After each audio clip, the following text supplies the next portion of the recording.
Welcome back to Market Day Report. I'm Scott Shelly, otherwise known as the Cow Guy. Thanks for hanging out with us all day.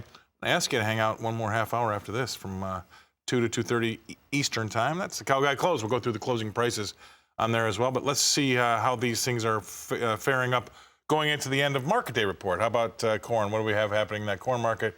Trying to hang on to some gains here. March up 1 3/4 cents at 601.5. May up 1 1/4 cent at 602.5. Well, let's see what's going on in soybeans. Do we have anything similar? I think we probably do. Just a little bit of a better day here. March up 2 1/4 cents at 13.87 even, while May is up 2 cents at 13.95 3/4. As we wind down and get a little quieter going into tomorrow's report. How about Chicago wheat? 7.5 cents better in March. That's 769.5. May is up 8.5 cents at 772. Okay. Hard red wheat in Kansas City. I almost said Hard Rock Hotel. Wow, that was weird. 13 cents higher in March. 791.25. Last May is up 12 1/4 cents at 790.5. So good double-digit gains in Kansas City hard red wheat. That's good. Let's see what's happening in the spring wheat in Minneapolis. 13 1/4 cents higher. Another double-digit gain. 927.5. May is up 13.5 at 925 3/4. And let's take a quick peek at cotton. I always get blamed for not looking at it more often.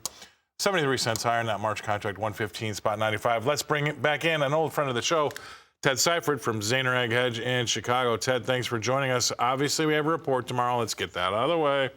What are your thoughts on the way the price action's been today, and what are your thoughts about tomorrow? We can kind of call it a turnaround Tuesday after being under a pretty significant amount of pressure yesterday and early this morning. Soybeans are back positive on the day, so that's good. But really, it's just stabilization in front of a major report. I mean, everybody calls it the biggest report of the year. I'm not so sure it's the most impactful report of the year. It kind of depends on the year. Sometimes the acreage report is really, really big. But it's certainly the largest report in terms of volume. This is a data dump. Every single number that we have can change. Last year's production, last year's ending stock, anything on the demand side of the equation, anything on the South American production, anything on the global balance sheet. So, could be kind of wild. What I'm going to say is this, energies are really helping out the grains today, especially soybean oil and corn. And wheat looks really good, so that's allowing us to help. Wheat continues to bounce off that 200-day moving average support, trying to hold this longer-term uptrend line. So far, so good. Tomorrow's going to set the tone for a little while. If we have any major surprises tomorrow on the USDA report, that will really have a big impact on the market one way or the other. If there aren't any big surprises, then we're right back to watching South American weather. And the question that we're all asking right now is that, are we seeing a change in the South American trend as a whole? And if that's the case, well, we might be a little bit less excited about losses in Argentina and things like that. Southern Brazil, as far as their soybeans are concerned, they're about 80% going into pod fill at this point. So if you look at rain 2 weeks out, it might help a little bit, but I don't know if it's really going to help all that much. It's probably too late for those areas. They're starting to get into harvest right now. But Argentina is the big one that we need to watch, and that's the real question mark. Great content. Stay right there. We're going to go away, pay some bills, come back and talk more with Ted Seifried about livestock after these messages. Welcome back to Market Day Report. I'm Scott Shelly, otherwise known as the Cow Guy, and yes, the black and white jacket probably gives that away. How about taking a look at cattle markets? Again, that's a cheap segue into those cattle markets.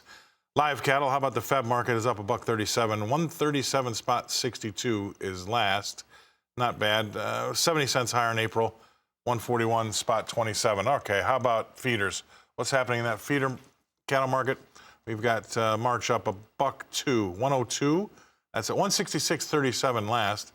April's up 62 cents at 170.07. Okay, finally, let's go over to the mixed. It was mixed as of late. Not really anymore. Lean hogs, a little easier here across the board. Feb off 32 cents, 78.05 last. April off 32 cents as well at 84.37.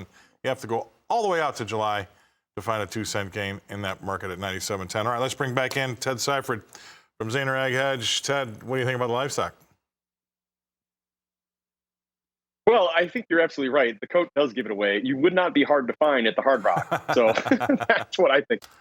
Aside from that, look, just like grains, we're kind of waiting to see what happens with this USDA report tomorrow. I think it's great to see that the feeder cattle are higher on the day, even with the reluctance of corn to follow through to the downside after yesterday's losses and the reversal higher that we've seen. So I think that's positive.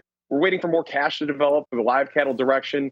I've been saying that I'm worried that we could see a little bit of a correction lower in live cattle, but I don't think it'd be terribly deep, and I don't think it'd be terribly long-lived. So there's that. And then hogs. Wow. I really do think we should see more upside potential in hogs. We kind of had a wet blanket thrown on that late last week, early this week. I'm hoping that today's kind of showing us that we're finding some stabilization. We're not really following through to the downside.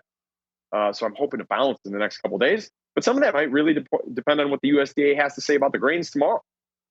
Yeah, I mean, that could affect the meat markets, livestock, number one. Number two is like, what are your views on maybe a little bit of a slowdown in the economy? We've got Goldman Sachs now coming out saying 4 interest rate hikes next year. I mean, if they get the Fed to kind of put the brakes on a lot of things, what would be your concerns there? I think everything that we do, everything the Fed does is sort of lagging, right? I mean, if they're going to be giving us 4 rate hikes and then they're all the quarter point variety, that's really them admitting that they've let inflation go too far. And it'll take a while for them to really put that inflation away. So I think we're still yet to see this sort of inflationary effect on these markets. But longer term, yeah, it does seem like we are going to cool the jets quite significantly over the course. And that might be more of an issue for next year or late this year. Right, I agree with you. Well, I mean, it's going to be an interesting one. And I think with the report we have tomorrow, combined with CPI comes out tomorrow too, by the way, Ted. And then what might happen geopolitically with Russia and China, and then you throw in our administration in the mix. I think we're going to be seeing a lot of each other this year, talking a lot about all those things. So I really appreciate you being on. That's Ted Seifried from Zaner Ag Hedge. He's in Chicago. I'm going to bring it back to Nashville so I can give it over to Christina.